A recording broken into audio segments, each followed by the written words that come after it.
Welcome back, everybody. Welcome back, everybody, to Life Between Screens, your weekly check-in with your favorite creator from Southern California. And yeah, man, it's been a crazy couple weeks since the last time we touched base with each other. You know, it's been I don't know, for all the YouTube viewers, you could see behind me all the video users, you can see that we got a new studio, we got a new office, we got a new setup.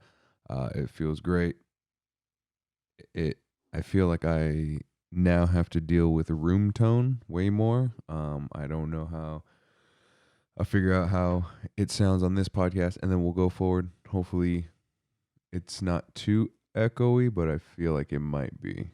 But I don't know. We'll see. We'll see how it sounds. Thank you. Thank you for tuning in. Thank you for checking in. Thank you for checking up on me.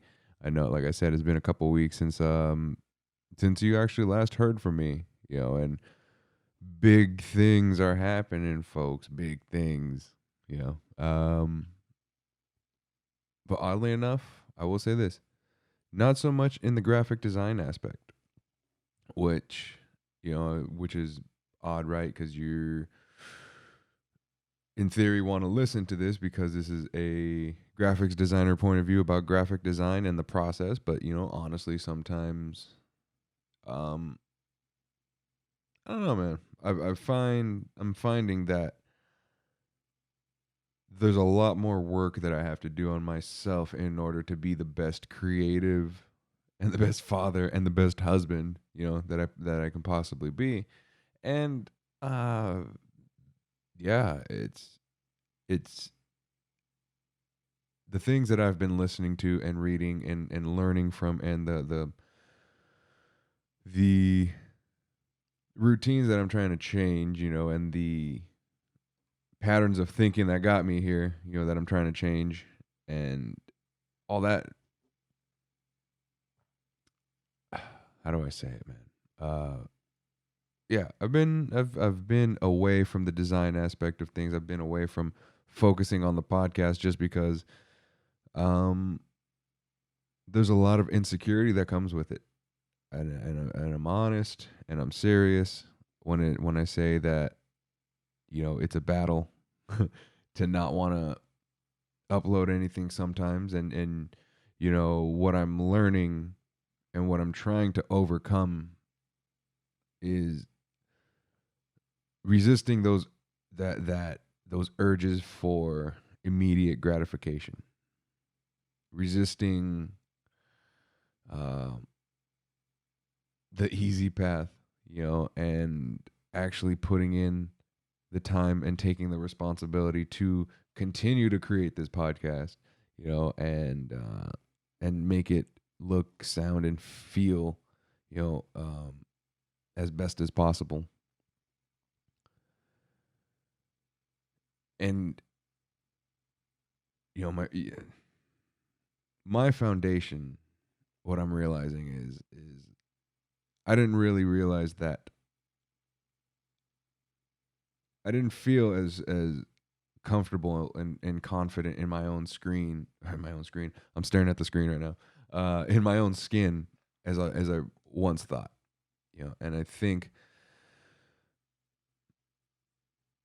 I've had moments in my life, and man, I'm already before I start this, before we toss the snowball from the top of the mountain and watch the avalanche happen, and you know, we see how deep we're gonna dive tonight. Just know, disclaimer, that there might be zero to little graphic design talk today, um, because I feel like it's very important to me personally to talk about what's going on and what I'm realizing in my own life, that maybe it'll help somebody else, man. I don't know. Maybe somebody listens to this and realizes that, oh man, he's sharing his experience, and oddly enough, it sounds like my experience, and I can relate, and now I don't feel so lonely, you know? Yeah, man. So anyways, what I've realized kind of this week is I haven't been showing up for myself. I have tendencies to I have negative patterns in my life that I fall back to, um, that are so familiar, so comfortable, uh, having a mindset of, let me get everything that I want, and do it now. And while that's great in theory, right? I mean, I don't know. It tends to be a little bit selfish because my life has become me, me, me, I, and I here I go, I, right? Um, I told a friend earlier. I mean, maybe a couple weeks ago, when we had a small get when came over and watched some wrestling, that I didn't realize that you had to put the work in, right? It's weird to say because it sounds like it's common sense, but I don't really take common sense for granted anymore, especially these days. Um, I'm open to hearing it. I mean, no matter how many times I've heard it before, because a reminder is always nice. But I didn't know that you had to put in the effort for friendship. I thought uh, things like that, things that are so elementary, things that are so basic. It feels that I've gotten older and almost lost track. I got really comfortable. We've talked about the comfort zone before, and I I think you can get comfortable in your perspective and your attitude as well. And not just your position in life, but your perspective in life. I believe. I mean, I'm believing it now because I really do see it, of this underlying level of discomfort and malaise, and just this feeling of less than, and feeling like you're not anchored to anything. I don't know, man. Maybe I think too much, and maybe I have you know, an analytical brain, too much of one. But I mean, and maybe I feel too much. I don't know. You know, but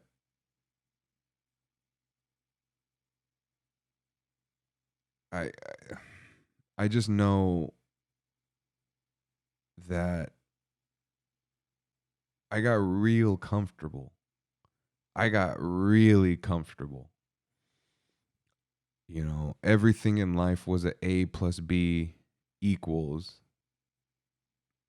type of equation.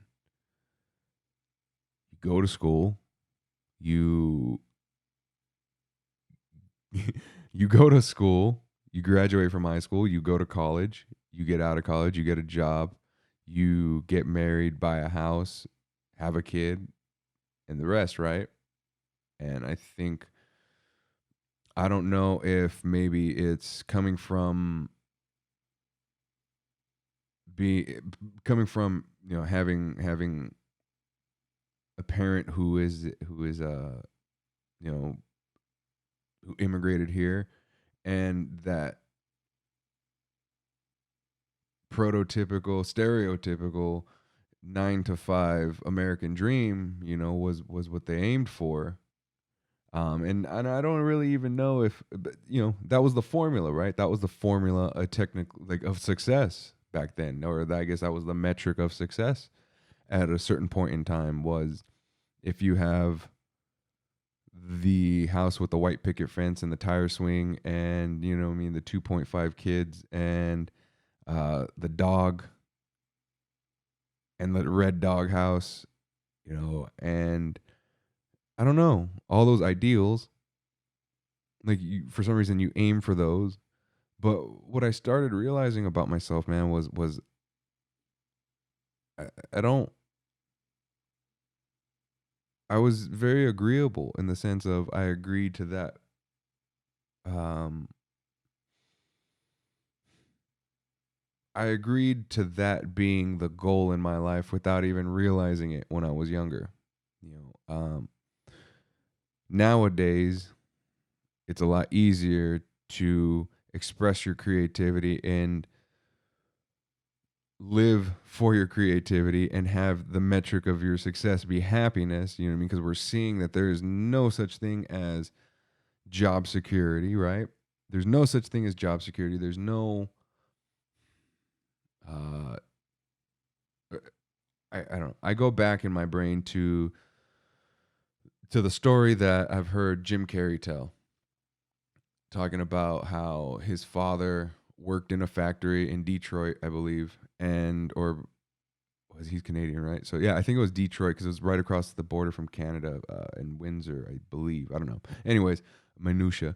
Um, his father worked at a factory and really didn't pursue his dreams because he goes, no, well, I have the paycheck, I need the job security, because I've got a family to take care of, and I've got this and I've got that. You know what I mean? I've got responsibilities, and so I'm going to lay down my goals and my dreams and my aspirations for the job security and the longevity. And lo and behold, his place of occupation and employment ended up closing. They shut down. The factory shuts down, and Jim Carrey sees his father, broken and not knowing what to do. And that at that point, he decided, Jim Carrey decided, well, there's no job security. There's no nothing. You could be working somewhere for years and years and years and give them the best years of your life. And truthfully told, man, you're the gear in the machine. It does appear to be that way at times for some reason. I don't know.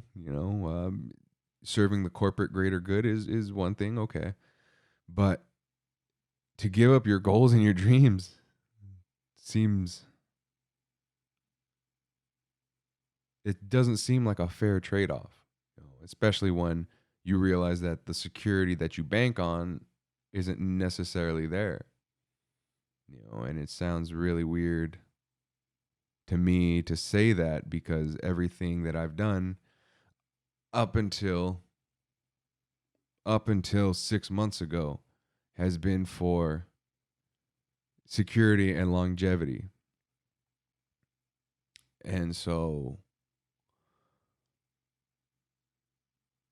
I've come to a point in my life of where I realize that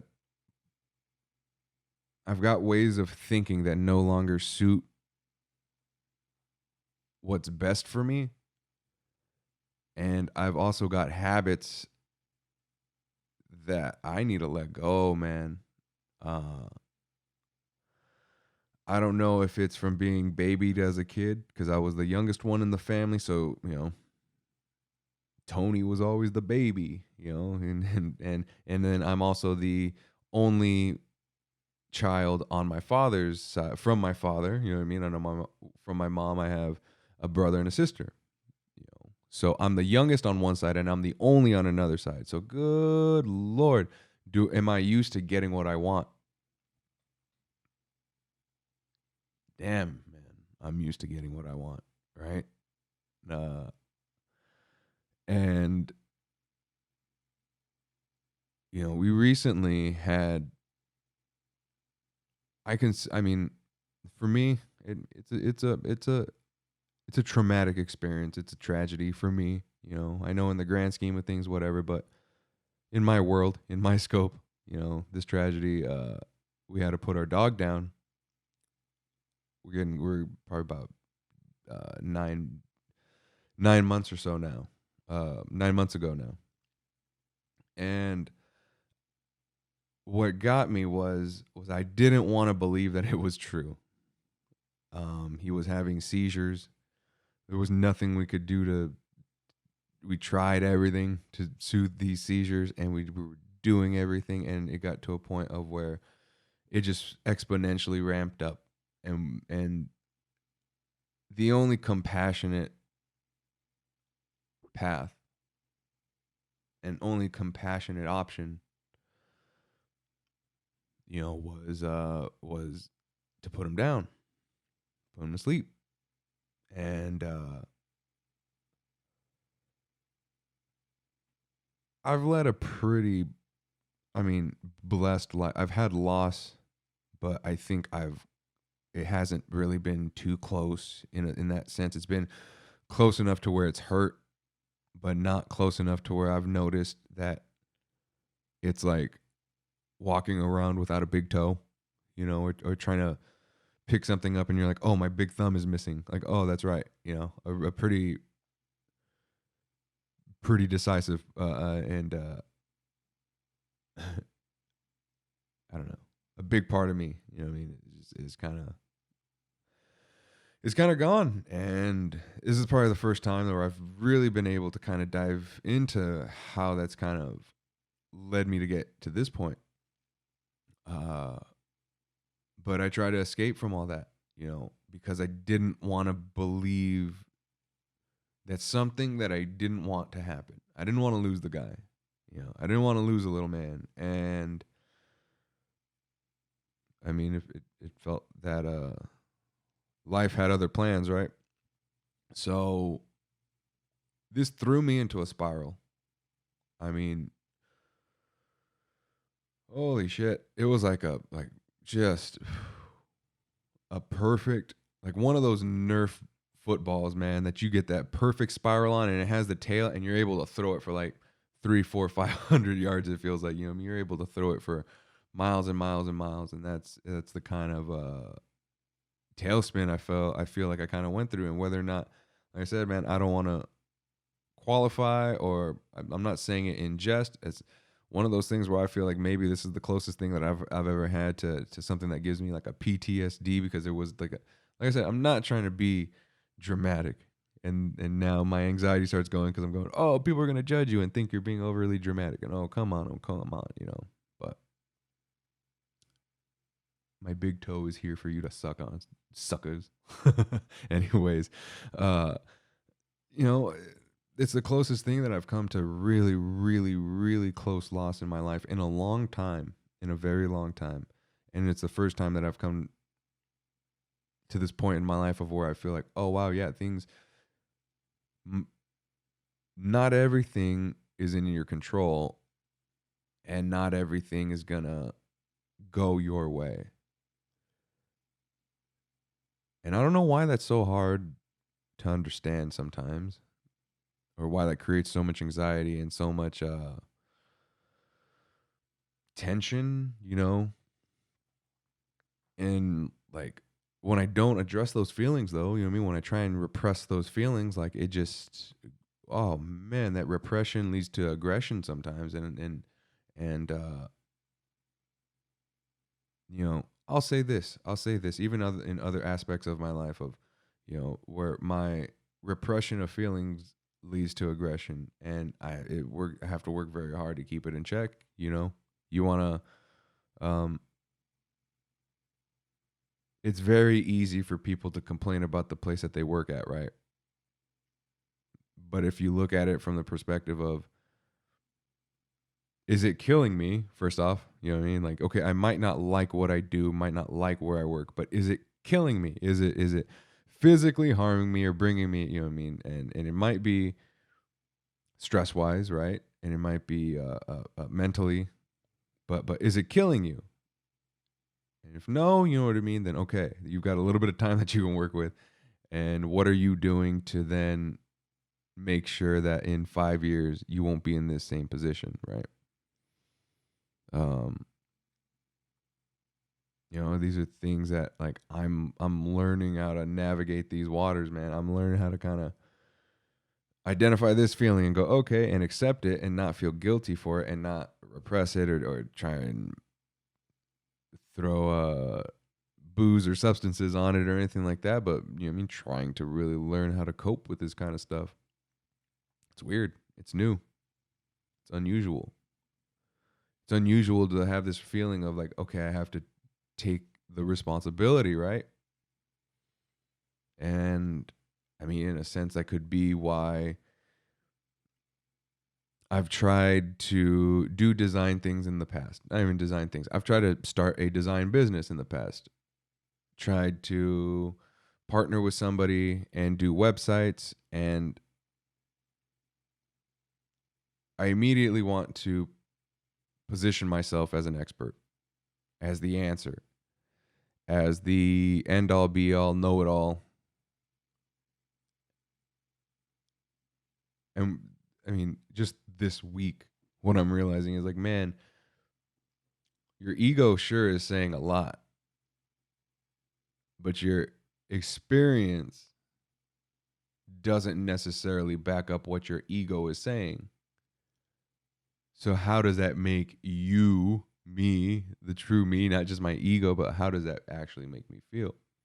And it's like, man, there's no wonder sometimes where it's like you get down and you sit and you you go down to sit and design something and you find something in your brain that goes like, oh, I need to do this, or I need to go grab this from the store, or I need to go run and actually, you know what, I better check Amazon for that book that I need that's going to help me do that. It's you know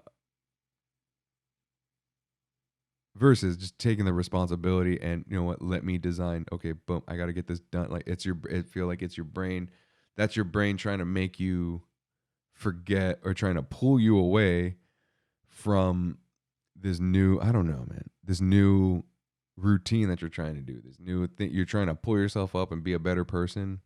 I know that's what I'm trying to do. That's what I try. I try and I don't try.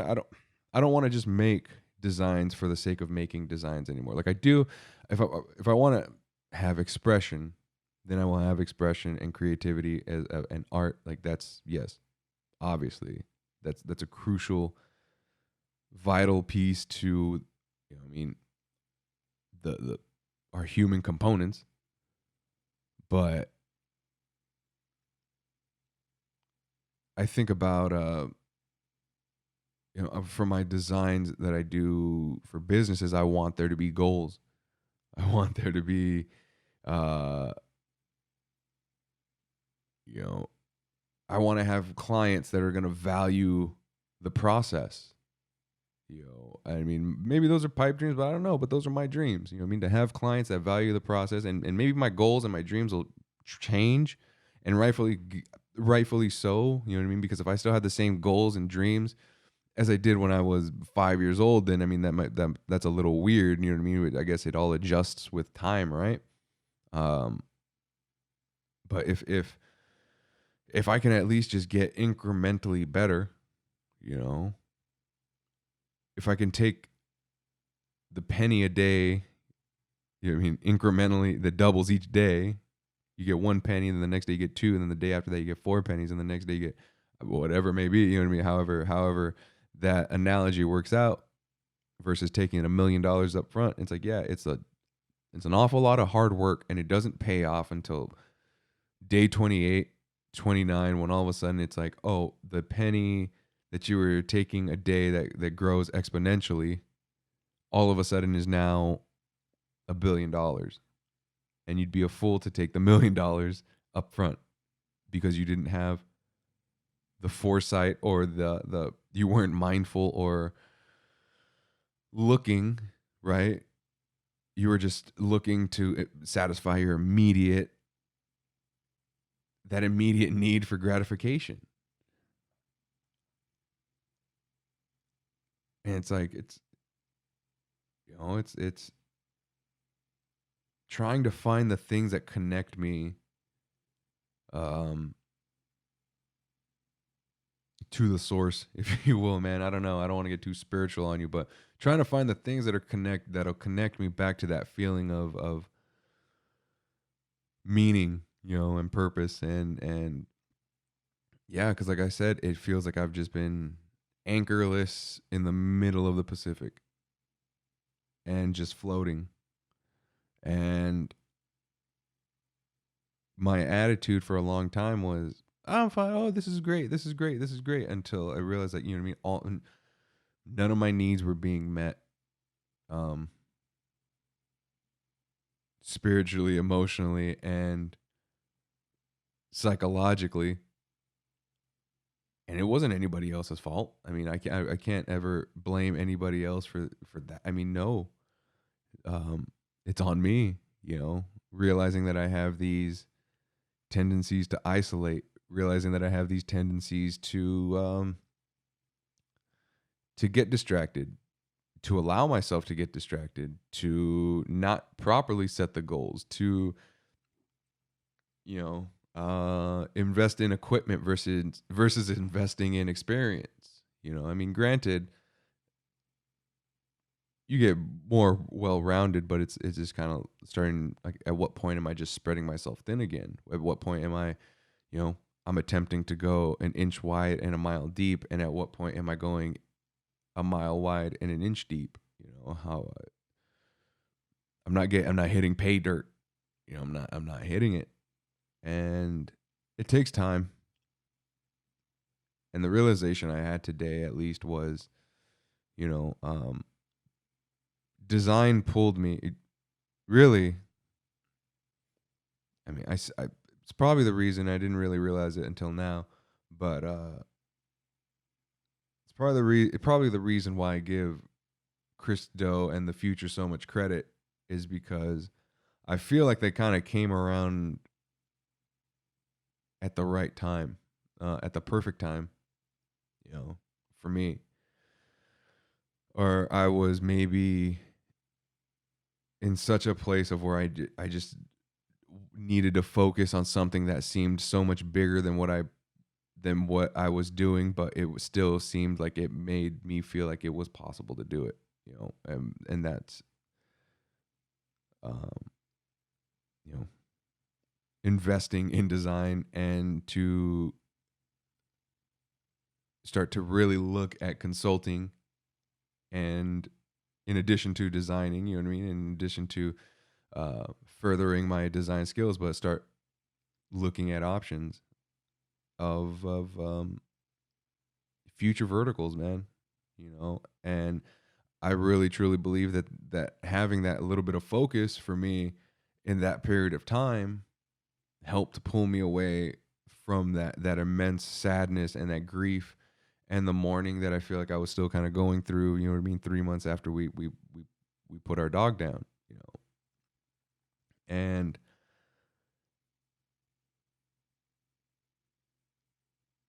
what ended up happening was I ended up going I falling back into those same patterns of behavior, and going and becoming Mr. All or Nothing with design, versus seeing it as the marathon that it is. I'd work on one thing one day. I'd work on one thing and post it up, or do something, or sketch one thing out, and then I'd wonder why no one's coming knocking down the door. Man, are you kidding me? It's gonna be hard, Anthony. It's like, yeah, you're gonna get frustrated. It's like nothing worth doing that matters a lot comes easy, and I tend to take that perspective to the extreme, and I beat myself up, and I beat myself up every day for not being where I want to be, right? And this week's the first week where I've actually been trying to change that perspective. and at least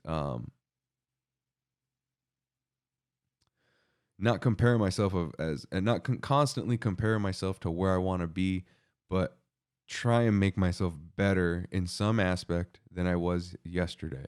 We're all trying to be the best possible versions of ourselves, right? But it's so hard. Like, how do you just do it? And so it's like there's nowhere to really base it off of, and it's like we never know what anybody else is going through, right? Like I can't compare my problems to my wife's problems to anybody else's, even to Griffin's problems that he might have now. You know what I mean? Like, Griffin has his own set of problems. My son has his own set of problems right now. He's teething, he's growing. So with that comes his own set of problems that he has to go through, and he has to, we help him cope and we help him get through it, but I can't do it for him.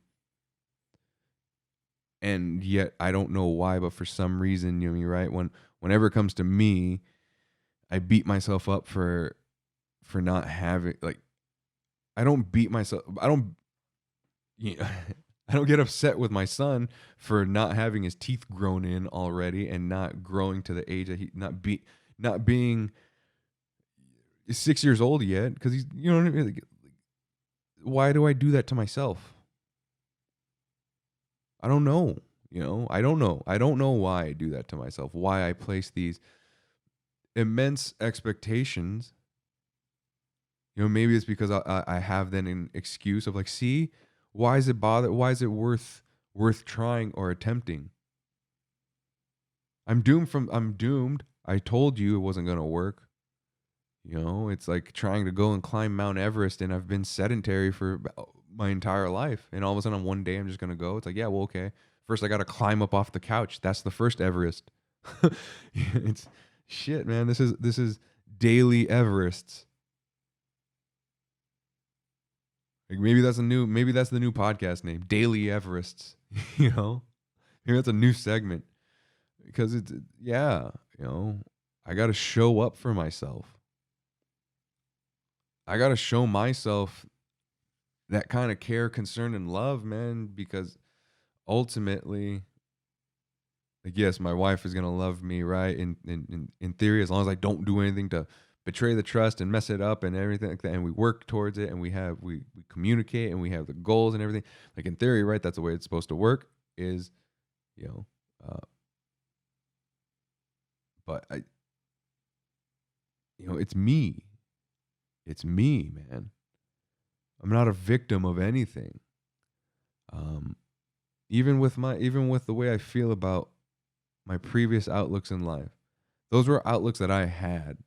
I don't consider myself brainwashed. I don't consider myself indoctrinated or anything like that. I just consider it okay. It's something that I did, and I own it, and I own my life, and you know what I mean. Even this episode, man. I still have one that I got to put up, and I keep saying that, yeah, I'm going to get the web space and all this other, but man, it's tough. It's tough investing in this stuff right now. And it's just trying to, like, okay, well, I'm managing with what I can. Right now it's YouTube, and I'll have a site, and we can get everything else up. You know what I mean? But I can't expect to be Joe Rogan right now, right? I don't have a young Jamie. It's me. You know what I mean? I don't have interns or anything like that. I've always done it. I've always been DIY. That's why I loved having that fitness brand, because everything short of printing the shirts myself and sewing the t-shirts together, and you know what I mean, I did it all. But now my time has become so valuable, because now I have people who depend on me, that I've got to change those ways of thinking. This is all for the better. I'm trying to better myself. It's trying to find this balance, this like precious yin and yang of like, okay, life and I mean, not even life. I mean, life is the life, right? It is going to be what it is. It's going to do what it does. And it's on me on how I react and how I cope with it all. Do I go and rush and bend an elbow and try and either smoke or drink the pain away? Like, what are you going to do? Or how do you cope? Where are you gonna try and eat the pain away? Are you gonna try and I don't know. Or are you gonna okay, be useful, be helpful? You know, I'm working on pulling myself together. And I don't mean to make myself sound like I'm in like a pit of despair. Nothing like that. You know, nothing like that. I feel anxiety at times because I feel like I don't know where to even I want to say start. I don't know where to start with the design, but I know I've started, right? Because I wouldn't be doing what I do. And it's like I know something. So it's like there's no that's the lie I tell myself with a lot of things. If I'm not currently there and it's like then it's all or nothing, then it's oh, I don't have it. Then it's nothing. So in this aspect for this comparison, because I am not doing branding or strategy for businesses yet because I haven't had the opportunity to, then it's like, oh, okay, well, uh, you're not you're not ever gonna be. And I was like, no, well, it's small steps, right? Like, incremental changes, incremental. It's a daily process, man. Daily Everests. God, man, I lose sight of this. I don't know if anybody else does out there. Like if my people out there, you lose sight sometimes, and it's like, yeah, I do too. Sometimes it feels like I'm on the fringe of like of reality. I don't Not reality, but it was just kind of like, whoa, man. Like when does the roller coaster? And it's like, no, well, when does the roller coaster stop? When do we get a little bit of even keel? And it's really, man, even keel isn't fun. You know, there's a lot of regret that comes with doing nothing because life is going to happen. Regardless of how scared and how nerve-wracking it is, right? Life is going to happen. So what do you do? Do you seek the shelter, stay there and hope, right? And you just okay, be the victim of the change, or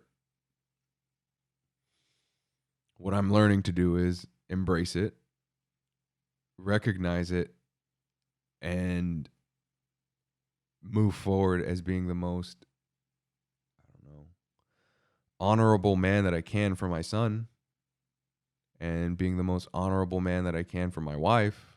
These are, I don't know. Like that's the first time I'm kind of saying it, and it feels like, well, yeah, that's a viable and a pretty good standard of how I'm living. You know, um,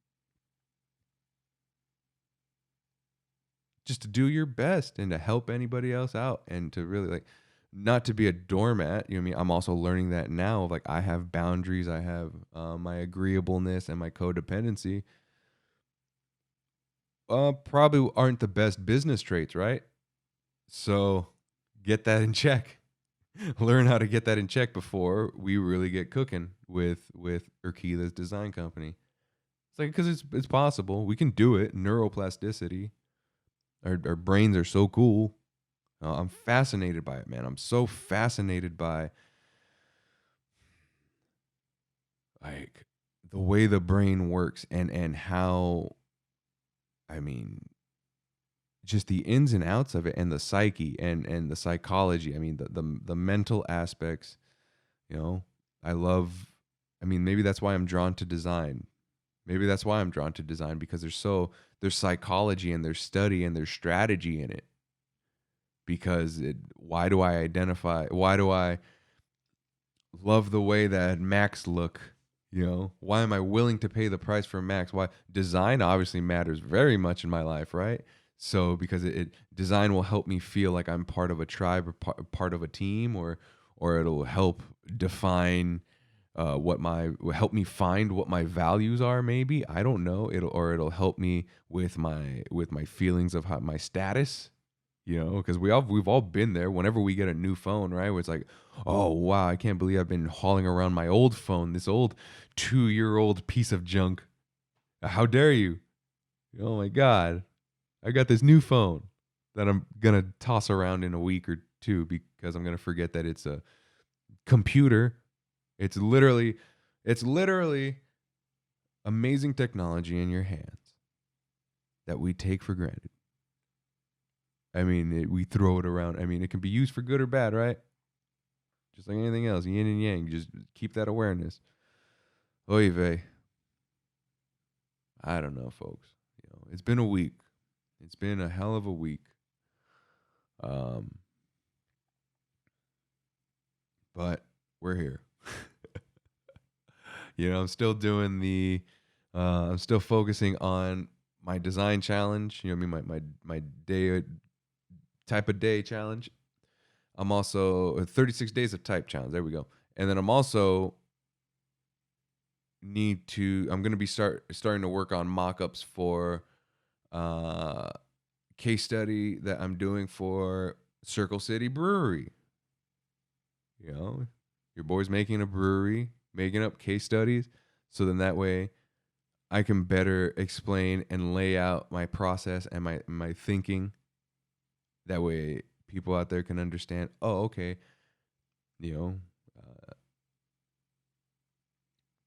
this is why he chose this shape over that shape. Just, I don't know, maybe, I don't know. And setting goals and sticking to those goals and having those goals be something that I can measure. It's we're when I can get these case studies down, if I can get 2 more down besides this Circle City Brewery, you know what I mean? If I can get more down, then by the time we get to episode number 100, man, then we're cooking. So I appreciate you guys. I thank you for I completely thank you for being part of this process, man, for listening to me rant and rave for the past 40 some odd minutes, and if you feel the same way, if you felt anything, or if you want clarity, or you want to have a discussion, even if you're interested in coming on the podcast, shoot me a line, leave me a message, leave a comment. I'll get to you. Get at me on Instagram at Life Between Screens. Check out my personal site or my personal Instagram at urquidez.co. URQUIDEZ.co. Also use that to go to my website. We're working on the website as well. So there's a lot of things in play, man, and I'm really, really trying to learn how to juggle it all. I'm really, really, really learning how to juggle a wall. Gee, whoop, whoop, whoop, whoop. Oh, man. Yeah, no, I'm just trying to learn how to juggle it. And with as much work as I'm doing and attempting to do, there's a really, really, really important lesson to remember. And it's to have fun. With as much as if you have a lot of responsibility in your life right now, like, good on you. You know what I mean? Yeah, I'm there for you. But just make sure you're treating yourself well as well. And maybe I'm saying this in some weird way to myself, but just be good to yourself. Focus on your family. Focus on doing good and being a good, morally sound person, and being of somebody, for the community that be the type of person that's a pillar for the community. Whatever that community is, whatever your community is, be a pillar. And be someone who's going to create. Don't be someone who's going to create chaos, right? Create peace if you're going to do anything. Don't be a doormat. But not being a doormat doesn't mean to be an asshole. So, man, what wise words. Put that on a shirt and sell it. And then send me 10%, man. You're welcome. So, yeah, I want to thank you all for checking in. I want to thank you all. You know what I mean? Get back to me next week. We'll have a great graphic design topic set out for you. You know what I mean? And maybe we'll actually start breaking down into some theory and breaking down to some of these books that I've been reading, man, because there've been some good ones. Brand Flip by Marty Neumeier. Brand Gap by Marty Neumeier. I'm the Win Without Pitching Manifesto by Blair Enns. I'm currently reading the Creative Strategy and Business of Design. That's what it is. That's right. Which that book, holy cow. It's probably so far one of the most insightful books that I've actually read. There's a lot of applicable knowledge in there. There's theory, yes, but there's a lot of applicable knowledge that's like, oh, okay, this is man, this is good. This is good, especially if you're looking to open up your own design. I don't know, venture out on your own as a creative, you know, not even just necessarily design, just venture out on your own as a creative. Man, this is a helpful book. So, yeah, that's something I'll do in the future. I'll break down some of those books and pull out some of the information, pull out some of the gems from there so that maybe you get to go on and read it yourself, and then we get to discuss it even more. So I would love that. Make our little Anthony book club over here. You know what I mean? Life Between Sheets. Oh, no. That sounds too risque. I take that back. That's too risque. That's awkward. Not Life Between Sheets. Man, it's late. I have not been thinking. So, yeah, man. You know what? I appreciate you guys. Thank you for letting me vent. Thank you for letting me give you a little bit of my perspective of where I'm coming from, of what's been going on in my life, how I've got here in the past 6 months or so, what led me here. And I just thank you, you know, from the bottom of my heart. Until next time, I truly, truly, truly appreciate you. Hit like, comment, leave a comment, hit subscribe. Man, you know what? And if you could do me a favor, honestly, besides all that cheesy shit, just listen to the podcast. If you feel any type of way, just let me know.